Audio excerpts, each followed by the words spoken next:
Alguma pergunta, alguma coisa? Não? Tá. Então, eu vou dividir a tela.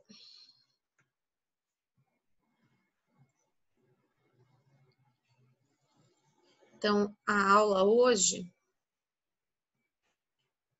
é sobre leiomioma.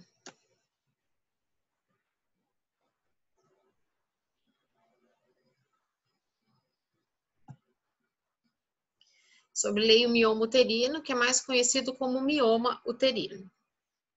Então, o que a gente tem que prestar atenção nessa aula? Então, a gente tem que saber o que é o leiomioma, saber sobre a sua epidemiologia, sobre o seu quadro clínico, sobre o diagnóstico e sobre o tratamento. Tem gente fazendo pergunta aqui. Professor, então, quando pedir exames complementares de tratamento, a gente não deve colocar tudo? Tipo, coloca baseado no caso? Sim, estou perguntando de acordo com o caso, né? O qual deve ser a conduta. Porque se eu perguntar no geral, vocês vão ter que colocar um meio capítulo de um livro, né? Porque a parte de tratamento, de exames complementares de tratamento é muito grande, tá? Então, provavelmente, Ana, você que está me perguntando, essa foi a dúvida, né? Então, sempre quando eu perguntar, der um caso clínico, ainda mais quando eu coloco os exames complementares, é sobre aquele caso. Por exemplo, também teve gente que colocou assim, ó, eu dei o resultado do preventivo e do ultrassom, daí coloquei qual a próxima conduta, aí escrevi assim, importante solicitar preventivo, mas eu acabei de dar a resposta ali em cima, né, falando qual que era o preventivo, o resultado, tá? Então, falta prestar um pouquinho atenção no que eu estou pedindo na prova, tá bom? Então, vamos lá. Então, esses são os nossos objetivos dessa aula. Então, o que é leiomioma? Então, leiomioma é o tumor sólido mais frequente nas mulheres, tá? Acomete geralmente de 70% a 80% das mulheres e ele é mais comum na idade reprodutiva, ou seja, aquelas mulheres que estão na idade fértil. Ele é muito pouco comum nas pacientes mais jovens, né, nas adolescentes, por exemplo, e também naquela mulher pós-menopausa. Por quê? Porque o mioma, ele tem receptor hormonal, né, e ele está relacionado à presença, principalmente, do estrogênio, certo? Então, por isso que ele é muito mais frequente nessa faixa etária. O que leva ao aparecimento do mioma? Então, quais são as causas? Multifatorial, são várias causas. Podem ter causas genéticas relacionadas, tem 2 genes que podem estar envolvidos na formação do mioma. Então, como eu já disse, ele tem um crescimento estrogênio dependente, então ele tem receptor tanto de estrogênio quanto de progesterona. E ele também, como causa, tem uma alteração na produção da sua matriz extracelular e tem uma alteração na formação de novos vasos, né? Ele tem uma neoangiogênese local alterada. Quais são os fatores de risco? Então, quais são as mulheres que têm maior chance de ter leiomioma? Mulheres da raça negra, mulheres obesas, porque na obesidade a gente tem a conversão periférica do tecido gorduroso em estrogênio, como a gente já disse que o mioma tem o seu crescimento dependente do estrogênio, então essa mulher, pela maior ação do estrogênio, então ela tem maior chance de ter mioma. A história familiar, né, ligado com causas genéticas e, no caso também, hipertensão arterial está relacionada. Não se sabe se a hipertensão é isolada ou se tem o fator, por exemplo, que existe maior risco de hipertensão nas mulheres negras, né? Então, um fator de risco está relacionado com o outro, então, assim, não tem isso muito bem definido, tá? Mas quando a gente tiver frente a pacientes que tenham esses fatores, a gente tem que se preocupar com o surgimento ou a presença de miomas. Qual que é a localização do mioma? Isso é muito importante a gente saber, por quê? Porque vai ajudar com relação à sintomatologia, a gente está pensando o que está acontecendo com aquela paciente e também com relação ao tratamento. Então, o mioma, ele pode estar localizado na região submucosa, então, ou seja, ele está em contato com o endométrio. Ele pode ser intramural, ele está no meio do miométrio, ou ele pode ser subseroso, está em contato com a serosa que recobre o útero. Às vezes ele pode ser pediculado, né? Ele tem um pedículo, certo? Esse pedículo pode acontecer tanto em mioma dentro da cavidade uterina, quanto mioma na porção externa do útero. Esse mioma pediculado, muitas vezes esse pedículo pode ser longo ou esse mioma pode estar localizado mais nessa porção inferior e ele pode estar até, pode ser visualizado aqui no orifício cervical externo, às vezes confundindo com um pólipo endocervical. Por que é importante a gente saber isso aqui? Quais são os miomas que estão mais relacionados com queixa de sangramento? É o mioma submucoso, por estar em contato direto com a cavidade endometrial, e o mioma intramural, por causar alterações angiogênicas, por causar alteração dessa região do miométrio, então ele pode levar a maior taxa de sangramento. O mioma subseroso geralmente não está relacionado com alteração do fluxo menstrual. Aqui só para exemplificar, numa cirurgia, certo? Então, a quantidade de miomas, esse aqui miomas subserosos, né? Vistos em contato aqui com a serosa, olha a quantidade. E aqui é a retirada de um mioma, tá? Ele era um mioma intramural. Então, foi feito uma incisão nessa região, e esse mioma, geralmente, ele é capsulado, então ele sai, geralmente, por inteiro. Tirou o mioma, fecha, depois é feita a sutura dessa região. Qual que é o quadro clínico, então? 70% dos casos são assintomáticos, são achados de exame de ultrassom. Então, muito cuidado para não causar iatrogenia e nem deixar a paciente preocupada por um achado de exame, tá? O mioma, na minoria dos casos, ele vai causar sintomas. E quais são os principais sintomas que ele pode causar? Os dois principais são a irregularidade menstrual, né?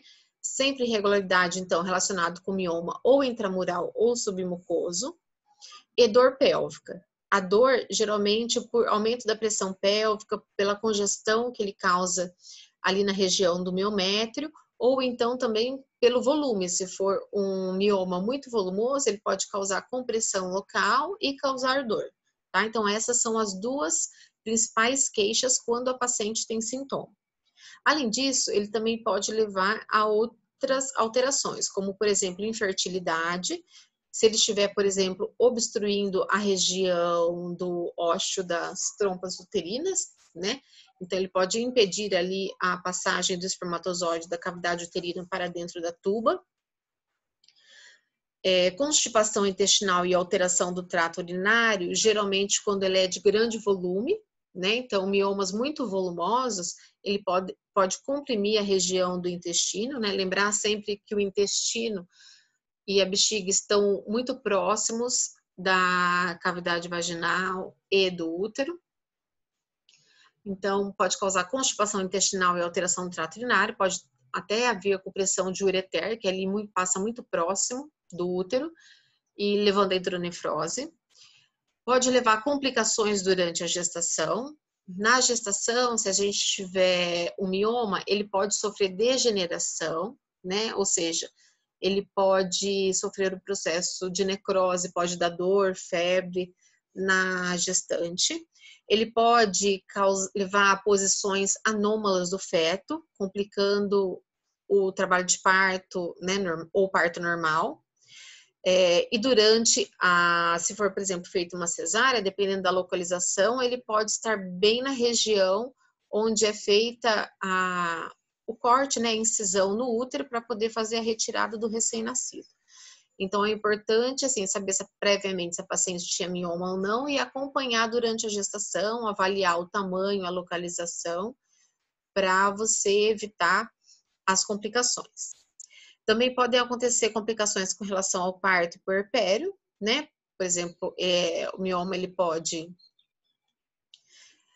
então, atrapalhar o trabalho de parto, ele pode causar uma apresentação anômala, então ele pode interferir nessa parte de parto e de puerpério, né? Pode aumentar o sangramento.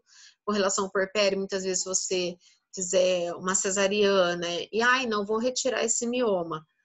Lembrar que na gestação a quantidade de suprimento sanguíneo que vai para o útero é muito maior, o útero fica muito mais irrigado, então nunca se deve tirar o mioma no intraoperatório, né, durante uma cesárea, porque a chance de sangramento e daquilo virar uma esterectomia é muito grande.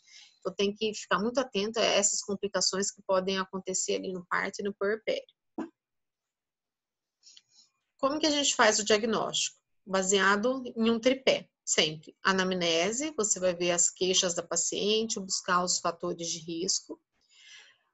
O exame ginecológico é muito importante, porque você pode visualizar, por exemplo, o mioma parido, você pode, durante o toque, perceber o útero aumentado de volume, perceber até se tiver, por exemplo, um mioma na região posterior, você consegue tocar esse mioma, tá? Então, o exame físico é de extrema importância. Além do que o exame físico, ele te ajuda também a ver se, além da miomatose, não tem alguma outra patologia associada que pode acontecer. E ultrassom de preferência transvaginal, se a paciente já tiver tido relação, ou então ultrassom pélvico para aquelas pacientes que nunca tiveram relação sexual. O ultrassom transvaginal, então, ele vai mostrar a quantidade de miomas, o volume uterino, se é um mioma intramural, se é um mioma submucoso, se é um mioma seroso, tá? A quantidade, o tamanho e a localização, além do volume uterino. A ressonância de pelve, então, como eu já disse para vocês, é um ótimo exame para avaliar partes moles com relação à pelve. Só que ele é um exame de exceção. Quando que a gente vai pedir a ressonância?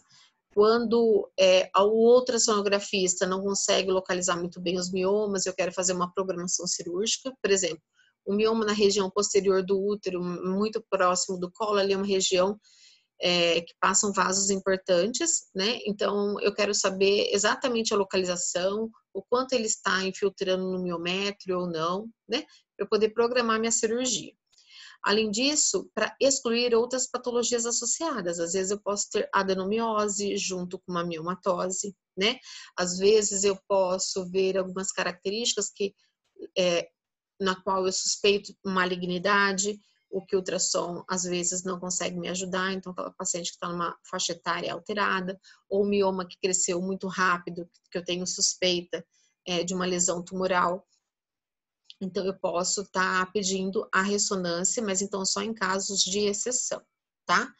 Outros exames também que podem ajudar é a histerossonografia, como eu já falei previamente, que é o exame de ultrassom, no qual você joga uma certa quantidade de soro fisiológico na cavidade para você visualizar melhor, por exemplo, o mioma submucoso, diferenciar aquilo de um pólipo endometrial, por exemplo. A esteroscopia, que vai avaliar o endométrio e vai avaliar a presença de mioma submucoso, fazer diagnóstico diferencial com pólipo ou com outras lesões de endométrio. E a esterossalpingografia. O que é a esterossalpingografia? É colocado uma cânula dentro do útero, injeta o contraste, certo? E esse contraste, ele vai delimitar a cavidade uterina e as trompas, tá? Vai avaliar se as trompas são pérvias ou não, e delimitando a cavidade uterina, a gente pode perceber se tem áreas que preenchem ou não, e essas áreas que não preenchem pode indicar a presença de um mioma local. Então, é uma forma indireta de ver a presença de miomas que comprometem a arquitetura da cavidade uterina. Tratamento. Então, o tratamento vai depender do quê? Depender da vontade da paciente, depende da idade da paciente, se é uma paciente jovem, se é uma paciente já na pós-menopausa, vai depender da paridade, se a paciente já tem filhos ou não, se tem prole constituída ou não, vai depender dos sintomas, da presença dos sintomas ou não, da gravidade dos sintomas, depende da localização desse mioma. É diferente eu ter um mioma submucoso de um mioma subseroso, tá? Então, a abordagem cirúrgica é diferente. Depende do volume desse mioma. Se eu tiver um mioma, por exemplo, submucoso pequeno, um mioma submucoso muito grande, Então, a abordagem cirúrgica vai ser diferente, certo? E vai depender do que você tem disponível. Se você tem disponível para tratamento clínico, análogo de NRH, que tem um custo alto, então vai depender da paciente do tipo de paciente que você está tratando, e depende do cirurgião, da experiência do cirurgião. Pode ser abordado, então, feito por laparotomia, laparoscopia, esteroscopia ou embolização. A gente vai discutir cada um passo a passo. Então, quais são os tipos de tratamento que a gente pode oferecer para paciente? Tratamento expectante, o clínico ou o tratamento cirúrgico. Quando que a gente deve tratar? Então, indicação de tratamento apenas para casos sintomáticos.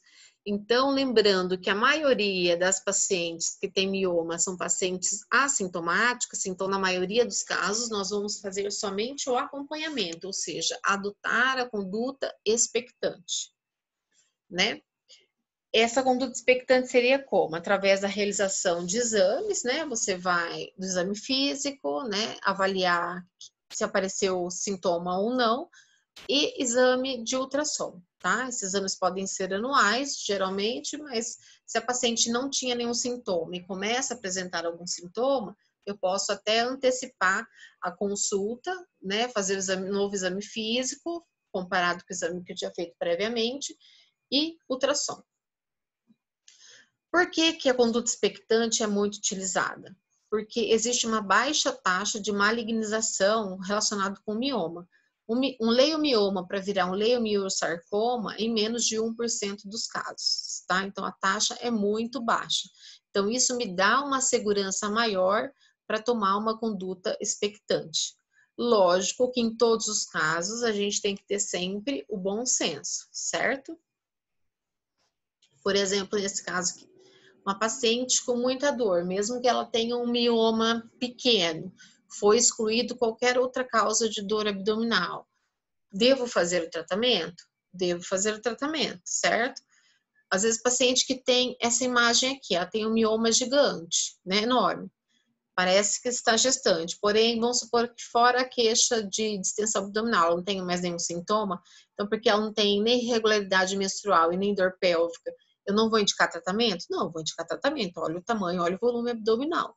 Então, assim, é bom senso, né? Então, tem sempre que ser discutido com a paciente, colocar para ela os prós e contras, tanto do conduta expectante, ou então oferecer tratamento clínico e cirúrgico e falar das opções que tem e os benefícios e os malefícios de cada um. Então, com relação às pacientes que não têm sintomas, não justifica eu tratar esse mioma, porque eu vou iniciar uma terapia de reposição hormonal, no sentido de evitar o crescimento de nódulos, tá? Apesar do mioma ter receptor para estrogênio e progesterona, e ele ser estrogênio dependente, né, o seu crescimento, na literatura não é evidenciado que o uso de medicamento hormonal faça com que ele cresça, tá?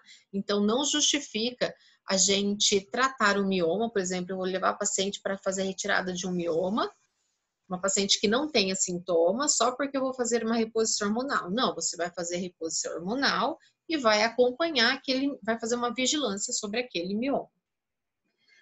Nas pacientes assintomáticas, eu devo me preocupar quando?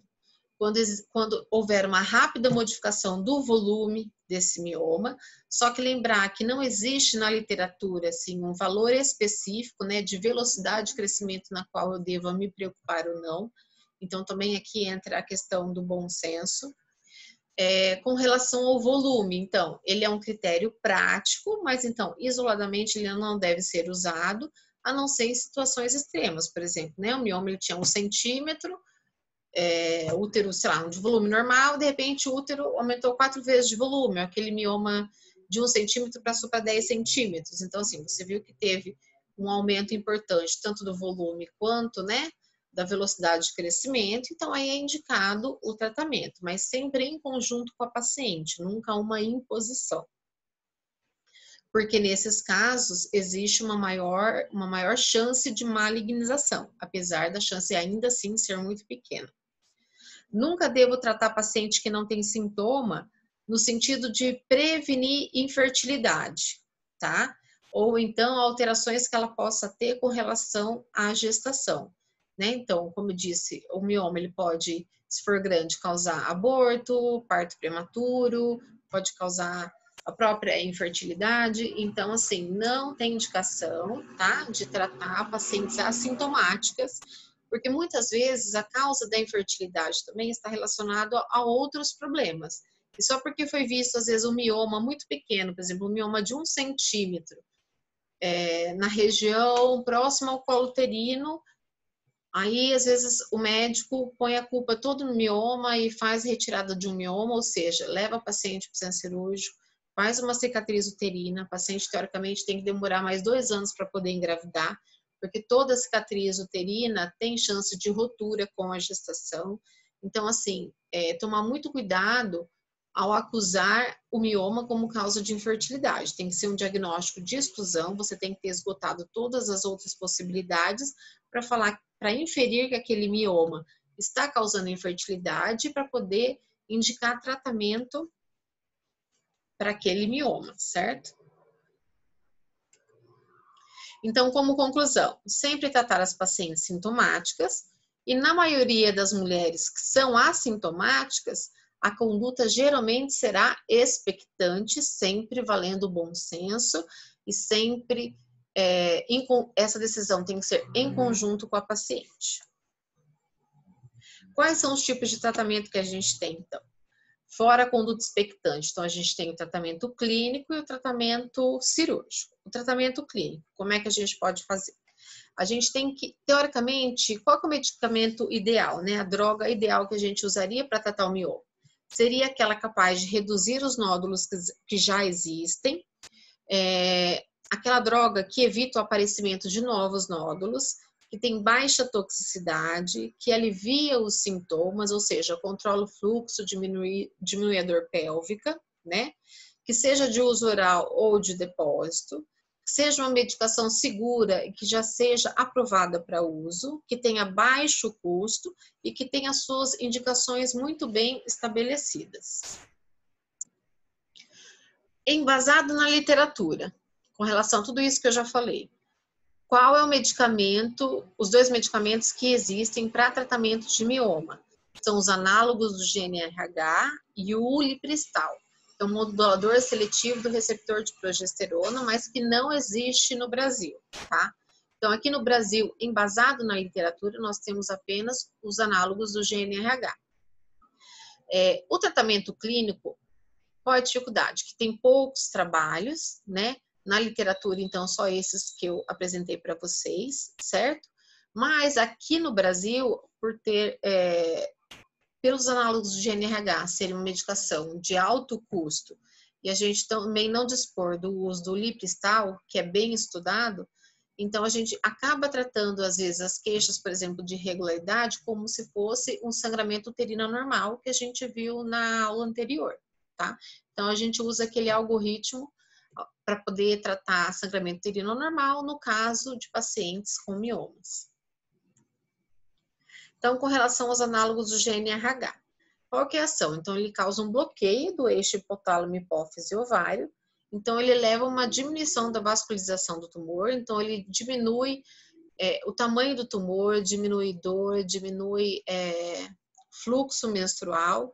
Ele é uma medicação muito potente, certo? Se eu estou dando o análogo do GNRH, então ali a nível de hipotálamo, eu acabo fazendo um bloqueio da secreção, né, de GNRH, e aí como eu não tenho essa secreção pulsátil, então eu não tenho todo o mecanismo que vai levar à produção de estrogênio. Então eu tenho um hipoestrogenismo muito intenso, o que leva à diminuição do tumor. Muitas vezes ele pode ser usado não apenas para tratamento, mas ele pode ser uma droga usada previamente a um tratamento cirúrgico, né? Então, não só utilizado para tratamento clínico, pode ser utilizado para um tratamento pré-operatório. Por quê? Porque ele pode, como diminuir o sangramento, pode melhorar os níveis de ferro da paciente, né? Diminuir a anemia. Ele também diminui o tamanho do tumor, e isso melhora o quê? A abordagem cirúrgica, né? Talvez um tumor que eu não conseguiria fazer por vídeo, cirurgia por vídeo, com o uso do análogo GNRH, regride esse tumor e ele passa a ser operável por via laparoscópica, né? Além disso, a menor redução de sangramento, menor tempo cirúrgico, porque o tamanho da lesão é menor. Quais são as contraindicações para o uso desse tipo de medicação? Gestação, óbvio, né? No caso, hepatopatias e insuficiência renal. Qual que é o grande problema do análogo do GNRH? Primeiro, custo. Segundo, os efeitos colaterais, tá? Por conta do hipoestrogenismo, ele vai levar o quê? A amenorreia, e como se fosse a transição menopáusica, né? Então, ele leva alguns sintomas como fogacho, irritabilidade, insônia, vagina seca. Então, assim, todas as queixas relacionadas com menopausa, né, sintomas de hipoestrogenismo, ele pode levar. Além disso, ele pode causar também artralgia, e pela diminuição do estrogênio, pelo hipoestrogenismo, ele pode levar à perda de massa óssea. Então, tomar cuidado com pacientes que têm fator de risco, né, para osteoporose, ou pacientes que já estejam em tratamento para osteoporose. Neste caso, é contraindicado o tratamento com análogo de GNRH. Então, por conta desse hipoestrogenismo muito intenso, o seu uso é limitado a 6 meses de tratamento, tá? Então, a paciente ela não tolera usar esse medicamento por muito tempo. Com relação ao tratamento clínico, tratamentos não hormonais. Aqui a gente vai entrar, então, na linha do algoritmo dos tratamentos para sangramento uterino normal, que a gente viu na aula passada. Então, quais são esses outros medicamentos? A gente pode fazer a reposição de ferro para aquelas pacientes que apresentem anemia, né, por sangramento irregular. Então, aí você pode passar sulfato ferroso, você tem vários tipos de medicações que podem ser prescritas, tanto oral quanto via endovenosa. Pode usar para controle de dor e de sangramento os anti-inflamatórios não hormonais, como, por exemplo, ibuprofeno, nimesulide, qualquer um deles, certo? Que eles causam vasoconstrição, diminuem o sangramento e também diminuem a dor. E os antifibrinolíticos, como por exemplo o ácido tranexâmico, que a gente já viu no sangramento uterino normal, que diminui o sangramento, tá? Então, essas são medicações que podem ser utilizadas. Lembrar sempre que não tem como eu ficar usando um anti-inflamatório toda vez que a paciente menstrua por um longo período de tempo, porque eu posso ter lesão renal, certo? Então, esse tipo de tratamento é mais para uma fase inicial, até você avaliar melhor, pedir algum outro exame complementar, discutir com a paciente. Às vezes ela precisa de um tempo para poder elaborar todo esse diagnóstico e decidir qual é o tipo de terapia que ela vai escolher, entendeu? Então, assim, geralmente numa fase mais transitória, então no sangramento agudo também, o uso desse tipo de medicação é interessante. Com relação ao tratamento hormonal, então é aquilo que a gente já tinha dito na aula de sangramento uterino normal. Então entram aqui os anticoncepcionais combinados e o uso das progesteronas, certo? Com relação ao uso das progesteronas, nenhuma dessas medicações tem estudos controlados do seu uso para leiomioma, mas a gente acaba utilizando, certo? Por ser de fácil disponibilidade, por ter um custo mais acessível. E as pacientes às vezes já fizeram uso, já sabem qual não dá efeito colateral, né? Então já usaram para anticoncepção e a gente acaba usando aqui. Com relação às progesteronas são muito boas para serem utilizadas no sangramento uterino normal. Mas aqui no leiomioma elas podem ser usadas, mas a principal indicação aqui é o uso do dispositivo intrauterino com levonorgestrel, que é o Mirena, tá? Só lembrar que o Mirena, para a gente inserir, então não pode ter um mioma muito grande que cause distorção da cavidade uterina, porque é maior o risco de expulsão do Mirena, né? Então tem maior essa chance de expulsão. Então por isso é importante a avaliação do ultrassom e avaliar a localização desse mioma para ver se eu posso inserir um Mirena ou não. Então, isso aqui é tudo tratamento não aprovado, mas que a gente realiza aqui no Brasil devido aos custo-benefício que eles trazem. Para a gente fazer o uso, então, de tratamento hormonal, eu tenho sempre que avaliar a idade da paciente, né? Lembrar que esses medicamentos hormonais aumentam o risco de trombose, né? Então, tem que avaliar a idade, tem que avaliar se tem fatores de risco associados. Eu tenho que ver a preferência de administração do paciente. Não adianta prescrever um medicamento via oral se é uma paciente que esquece de usar comprimido. Então, talvez o uso do Mirena, né, dos anticoncepcionais de longa duração seja uma boa opção para essa paciente. Então, tem que avaliar qual é a via que ela prefere. Avaliar, então, a contraindicação ao uso de estrogênios, como, por exemplo, câncer de mama vigente, doença hepática aguda, história de AVC, história de infarto, história de veias varicosas. Então, sim, são várias as contraindicações ao uso do estrogênio. Então, a gente tem que avaliar certinho para aquela paciente. Avaliar se ela deseja a menorreia ou não, para paciente que não gosta de menstruar, então a gente pode fazer o uso estendido, por exemplo, do anticoncepcional sem pausa, ou então o uso do injetável trimestral ou o uso do Mirena, no qual a paciente a tendência é não apresentar sangramento, né? Ela vai ficar sem ciclar. Mas lembrar que tem paciente que faz questão de apresentar o fluxo menstrual, então você tem que usar alguma coisa para que o paciente menstrue, né? Com pausa. Depende também da localização do mioma. Então, esse tipo de tratamento, ele é mais eficiente naquela paciente que tem o mioma intramural. Por exemplo, o mioma submucoso, que causa ali, que está em contato com o endométrio, que causa abaulamento desse endométrio. Então, assim, a chance de eu conseguir, de ter sucesso com esse tipo de tratamento hormonal é muito pequena. Então, nesse caso, eu posso pensar mais na realização de uma cirurgia para retirada desse mioma. E lembrar sempre das comorbidades, né? Se é uma paciente que é hipertensa, diabética, tem nefropatia, eu vou levar a paciente para o centro cirúrgico para fazer a retirada de um mioma? Não, então eu vou, às vezes, tentar um tratamento clínico, né, antes de indicar uma cirurgia. Então, tem que avaliar as comorbidades, assim para indicar o cirúrgico, quanto para indicar o tratamento hormonal.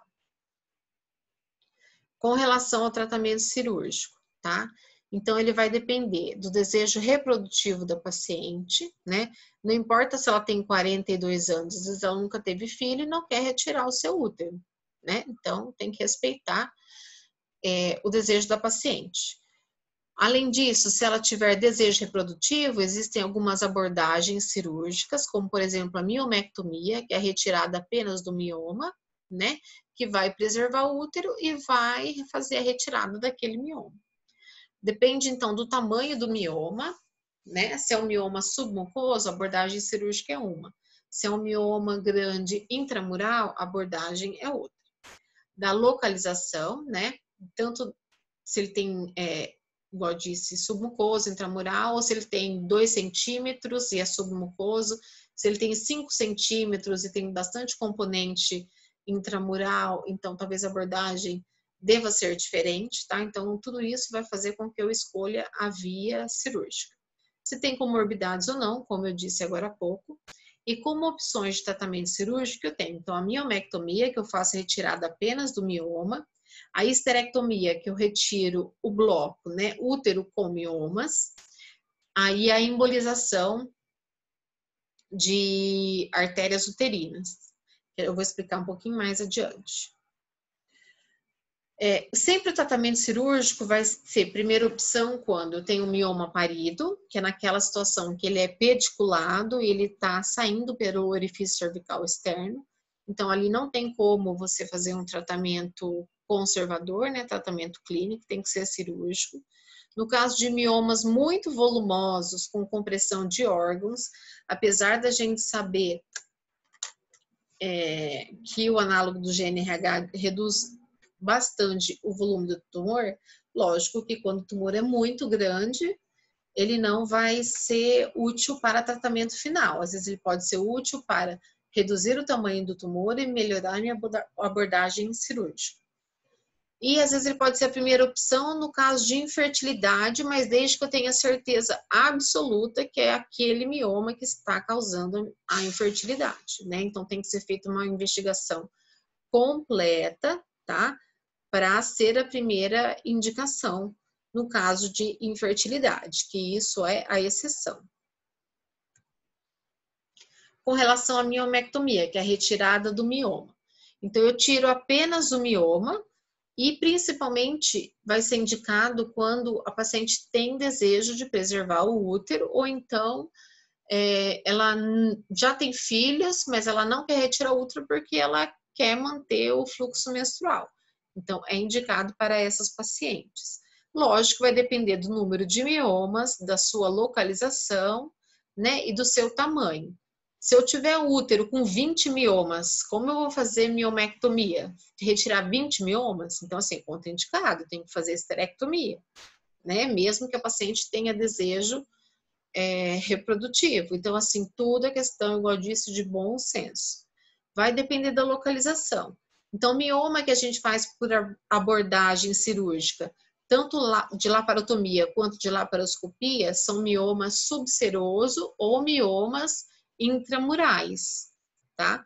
O mioma, quando é submucoso, então eu posso ter acesso a ele através da histeroscopia. Só que isso aí vai depender também, lembrar do tamanho do mioma, profundidade de extensão no miômetro, certo? Então, através da histeroscopia, eu posso fazer a ressecção desse mioma submucoso. Lembrando que a via histeroscópica pode ser feita em consultório, ela causa menor morbimortalidade para a paciente, né? Menos complicações, tá? Então, é uma via muito interessante, tá? Então, as vias são essas que eu disse, ó, esteroscópica, principalmente para mioma submucoso, laparoscópica e laparotomia para mioma subseroso, que é aquele que fica próximo da serose, e mioma intramural, que fica dentro do miométrio. Aqui mostrando, então, uma cirurgia através por vídeo, né? Tinha o mioma intramural, então é feita uma incisão e ele é envolto por uma cápsula, então vai dissecando e ele sai inteiro, tá? Sai a nodulação, esse nódulo, né, de mioma, aí depois é fechado aqui a cavidade com uma sutura. Com relação à miomectomia, quais são as considerações? Então, lembrar que sempre pode ser feito o uso do análogo de NRH prévio para redução do tumor.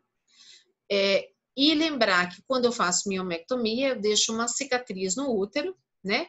E, consequentemente, essa paciente tem que ser avisada, por quê? Porque existe o risco de ruptura uterina na gestação. Então, ela tem que aguardar no mínimo 2 anos para uma próxima gravidez, né? Para que aquela cicatriz não seja tão recente e avisá-la desse risco, né? Então, por isso que também na infertilidade você tem que ter muito claro o diagnóstico para poder fazer retirada de mioma.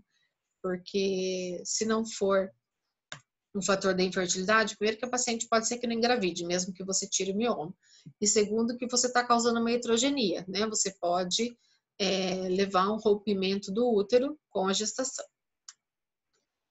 A histeroscopia, então, que é aquela abordagem, né, via vaginal. Miomas, então, indicados principalmente submucosos, é um procedimento mais seguro, com menor comorbidade para a paciente, só que lembrar que ele também, apesar de ter menos risco, pode acontecer perfuração e hemorragia, que são as principais complicações. Com relação à esterectomia, então a esterectomia é retirada completa do útero, né? Ela pode ser total ou subtotal. Total é quando o colo do útero é retirado, subtotal quando o colo do útero é mantido na paciente. Sempre existe a tendência de fazer a esterectomia total, porque se você deixar o colo uterino, a paciente vai ter que colher preventivo, ali vai ficar um local onde pode ter câncer, né? Porque ficou o colo, então você pode ter câncer de colo.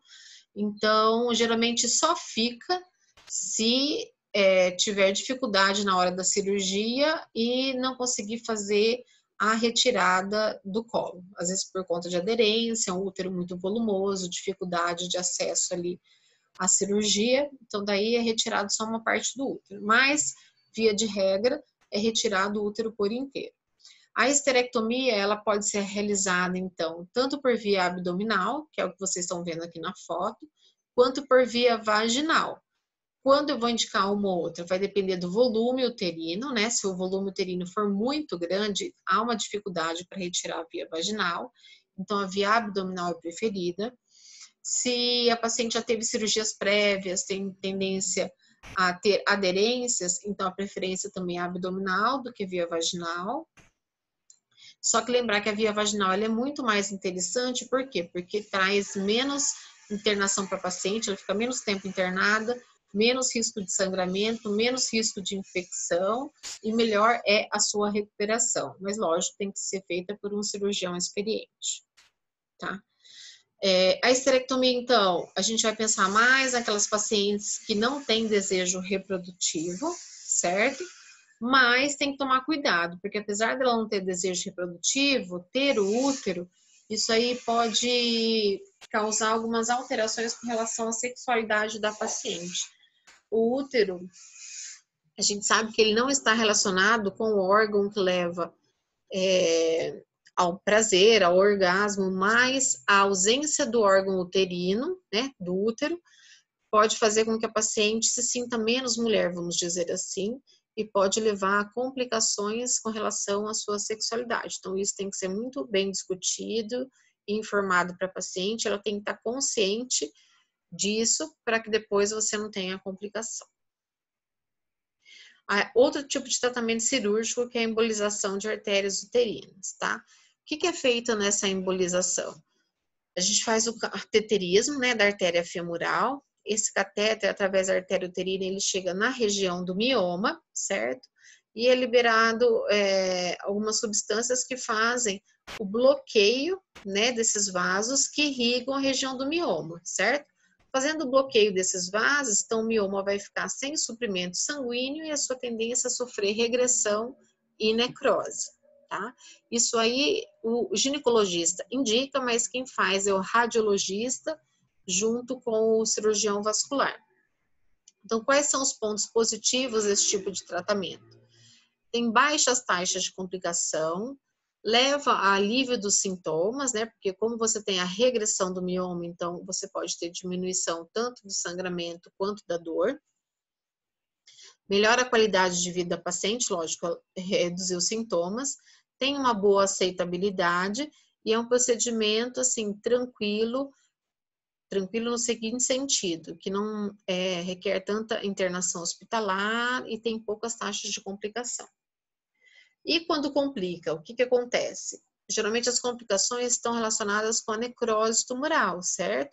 Aquele tumor, ele, por falta de suprimento sanguíneo, ele necrosa, certo? E aquela necrose pode levar a dor pélvica, a paciente pode ter febre, mas a principal é a dor pélvica. Falência ovariana pode acontecer, se por aventura for algum material que obstrua a artéria ovariana, então aí você diminui o suprimento, né, sanguíneo para os ovários, e os ovários sofrem atrofia. Com atrofia de ovário não tem mais óvulo, então ela não ovula mais e entra no estado de menopausa precoce, que é a falência ovariana, tá? Então por isso tem que ser feito por um cirurgião competente. Ainda não tem muitos estudos que comparem essa técnica de embolização uterina com as outras técnicas cirúrgicas, como a miomectomia, como, por exemplo, a histerectomia, tá? Então, a escolha dos métodos vai depender da vontade da paciente, né? Se tem comorbidade ou não, da idade, do tipo dos miomas e do que você tem disponível. Tem muitos lugares que a embolização não é disponível, então por isso não é feito. Se você tem no seu local de trabalho, você tem isso disponível, e se você tem bons relatos, né, já fez em vários casos e os pacientes têm tido sucesso, ok, pode ser utilizado sem problema, desde que você respeite as indicações e informe a paciente dos benefícios e dos riscos. Qual é o problema que a gente tem que pensar com relação à embolização das artérias uterinas? Que a gente não vai ter nenhum material para enviar para anátomo patológico. No caso da retirada do mioma submucoso, por exemplo, por histeroscopia, no caso da retirada de um mioma por miomectomia ou no caso de uma histerectomia, todo o material vai ser enviado para anátomo patológico. Aí o patologista ele vai confirmar se era mioma ou não e vai avaliar se tem alguma atipia celular, né? Ou seja, se tem algum tumor naquele mioma, presente naquele mioma. Aqui, como há regressão desse mioma, então a gente não tem material para poder mandar para o anátomo patológico. Se por acaso tiver alguma lesão tumoral ali, ela pode persistir e aí você não faz o diagnóstico, né, de tumor. Então, assim, quando você tem suspeita de que aquele mioma tenha alguma lesão maligna associada, então talvez essa não seja a melhor forma de abordagem cirúrgica, né? Então, por exemplo, assim, uma paciente mais de idade, uma paciente que o mioma teve um crescimento muito rápido, ou um útero que aumentou de volume muito mais rapidamente, então talvez não seja melhor essa abordagem. Por quê? Porque eu não vou ter peça para anátomo patológico e nesses casos existe uma maior chance de malignidade.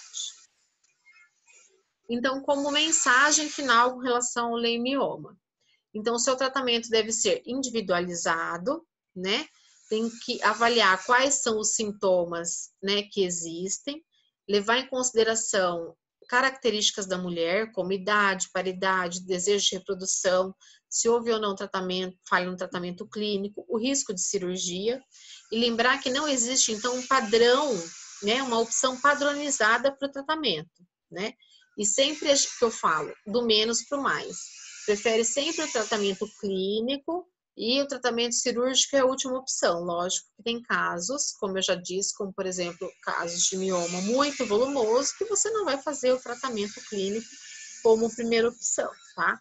Então sempre tem que individualizar cada paciente e depois de feito essa individualização, você vai escolher e oferecer para a paciente quais são os tipos de tratamento e vocês dois, em conjunto, vão optar por um tipo de tratamento.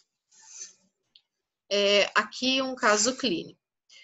Paciente de 40 anos, hipertensa diabética, já teve 2 partos normais, está com sangramento uterino abundante e dor pélvica acíclica, ou seja, que não está relacionado com a menstruação há 2 anos. Não tem desejo de nova gestação. A ultrassonografia pélvica mostrou uma leiomiomatosi uterina, tem nódulos cujos diâmetros eram maiores do que 10 centímetros. No exame físico, seu útero estava palpável 8 centímetros acima do apêndice tifoide, ou seja, corresponde a um útero de 28 semanas de gestação. Exames laboratoriais, hemoglobina de 10, está com anemia. Esteroscopia com biópsia mostrou endométrio proliferativo sem atipias. Qual a opção de tratamento para essa paciente? Vamos lá. O que vocês acham de opção? Posso fazer tratamento clínico? Não posso? Tratamento hormonal? Não posso? O que eu indico para essa paciente?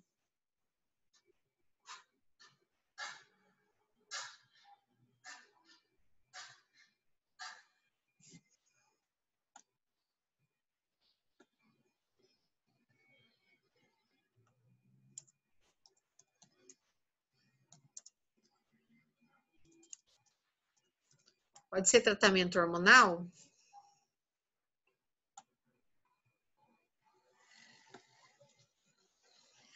Tá, então a gente, aqui pensaram no tratamento hormonal porque ela não tem desejo de nova gestação, tá?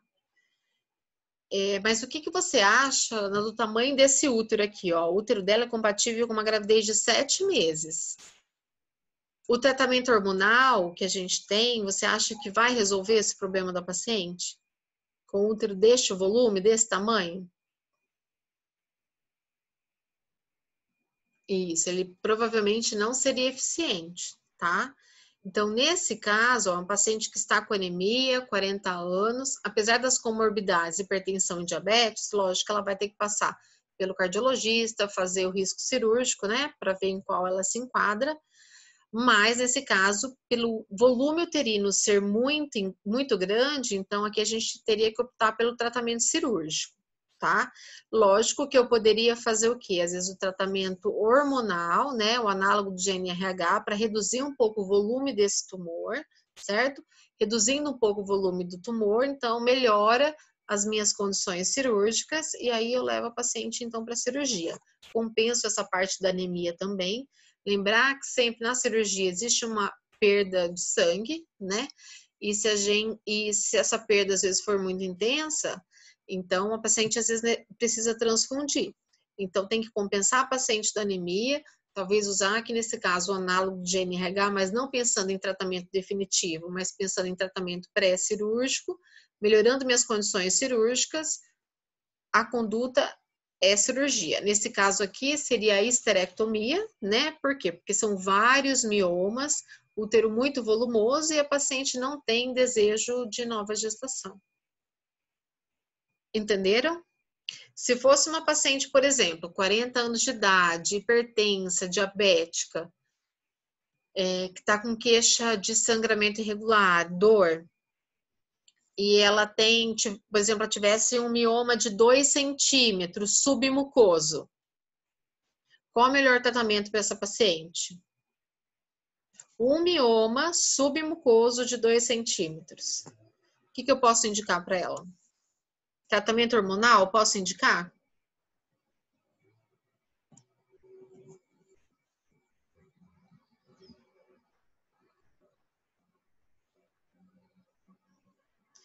Isso, ó, tratamento hormonal poderia ser indicado. Aqui, o que me preocuparia? O fato dela ser hipertensa e diabética. Então, eu tenho que ver qual seria a via de administração aí da minha medicação, né, para não interferir na hipertensão e no diabetes.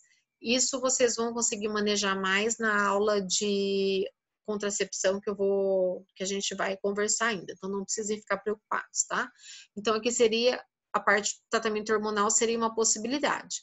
Tratamento da hormonal também poderia ser feito com anti-inflamatório e com antifibrinolítico, como por exemplo o Transamin. Se fosse um mioma de 2 centímetros submucoso.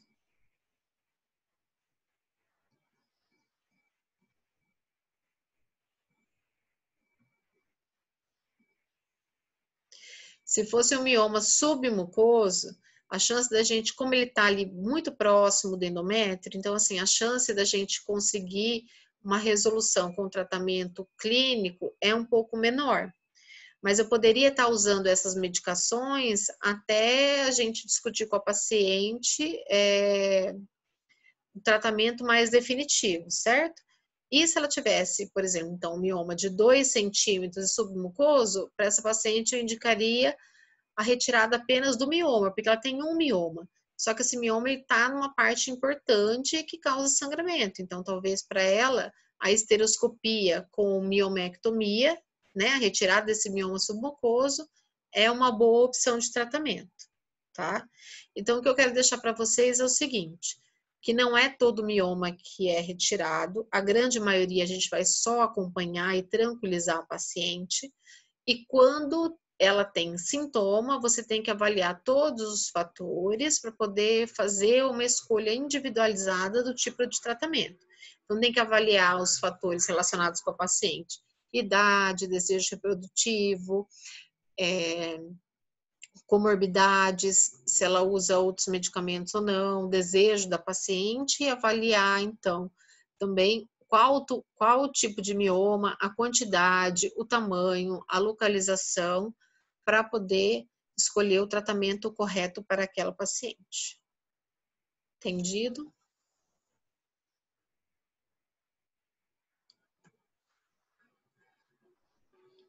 Professora, a atividade da aula de sangramento normal ficou com prazo até ontem. Tem gente que achou que o prazo até hoje. Tá, eu vou mudar lá o prazo, tá? Vou ver se eu consigo mudar lá para hoje, tá bom? Tem mais alguma pergunta, alguma coisa? Vocês entenderam? Tá, acho que o sistema deu uma surtada, porque eu fui ver minhas notas e a última atividade de sangramento normal está em branco, mas eu mandei. Pode, eu vou, Marina, como eu vou alterar a data para hoje, daí você consegue me reenviar, tá bom? Eu vou alterar lá, daí você envia daqui a pouco. Certo, gente? Então tá bom. Daqui a pouco eu vou deixar disponível lá as questões de hoje e material para estudo e disponibilizar a aula, tá bom?